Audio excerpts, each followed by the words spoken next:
At dahil po tapos na ang SONA ng Pangulong Marcos Jr., kunin natin ang mga saloobin, opinyon ng ilang po nating mga mambabatas na nakinig sa SONA ng Pangulong Marcos Jr. Live report ni Vic Suminta. Vic, anong reaksyon nila?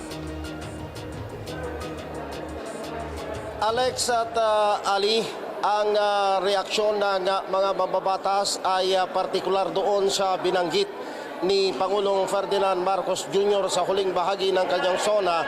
May issue tungkol sa flood control na kung saan ay inatasan niya ang Department of Public Works and Highways na magsumite ng konkretong report hinggil sa mga flood control projects na hanggang ngayon ay hindi natatapos sa hinalang ito ay nababalutan ng anomalya. Ang mga pondo na inilaan dito ng mga nakalipas na administrasyon ay hindi nagamit sa tama.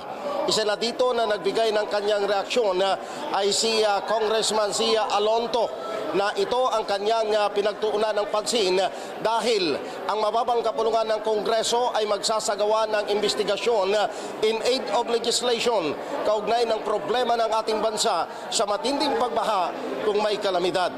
Narito ang pahayag ni Congressman Zia Alonto Adjong. Ladies and gentlemen, honorable members of the Congress of the Philippines, His Excellency Ferdinand R. Marcos Jr., President of the Republic of the Philippines.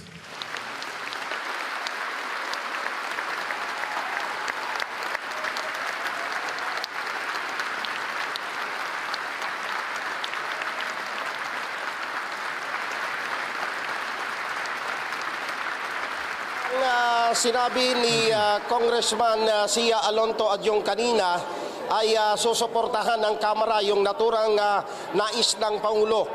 Dito ay may nakabinbin na House Resolution na sinasabing magsasagawa ng investigasyon lalo na sa araw na ito ay opisyal nang nagsimula ang first regular session ng ika-20 Kongreso. Pinuri din ng mga mambabatas yung sinasabi ng Pangulo na yung healthcare program ng pamahalaan ay pinalakas sa pamagitan ng PhilHealth. Ganon din sa larangan ng edukasyon ay pinalakas din ng Pangulo dahil lahat ng mga paaralan na sinasabi ay magkakaroon na ng internet connection. Ganon din yung problema sa pagbabayad ng matricula tuition fee ng mga mahihirap na mamamayan, ito ay sasagutin na rin ng gobyerno. Balik sa inyo, Alex.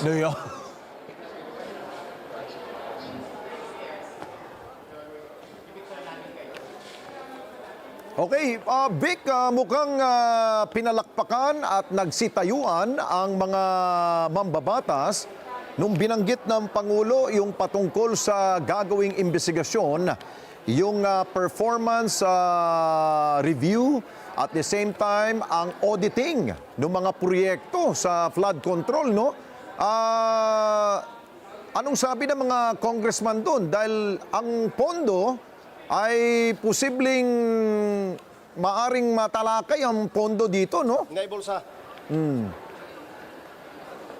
Tama, Alex, kasi mayroon nang nakabinbin na House Resolution na sa pag-umpisa nitong sesyon ng 20th Congress ay magsasagawa ng investigasyon ng kaukulang komite. At sinabi pa ng mga mambabatas na maging yung nais ng Pangulong Ferdinand Marcos Jr. na ripasuhin yung pagtalakay sa 2026 proposed national budget na lahat ng mga sinasabing hinihingi na nakapaloob sa pambansang pondo na hindi nakapaloob doon sa tinatawag na National Expenditure Program ay hindi susuportahan ni PBBM mismo, na kung sakaling ito ay ilusot sa Kamara at sa Senado, maaaring i-veto niya pagdating ng panahon pag natapos na ang deliberasyon ng national budget, Alex. Oo.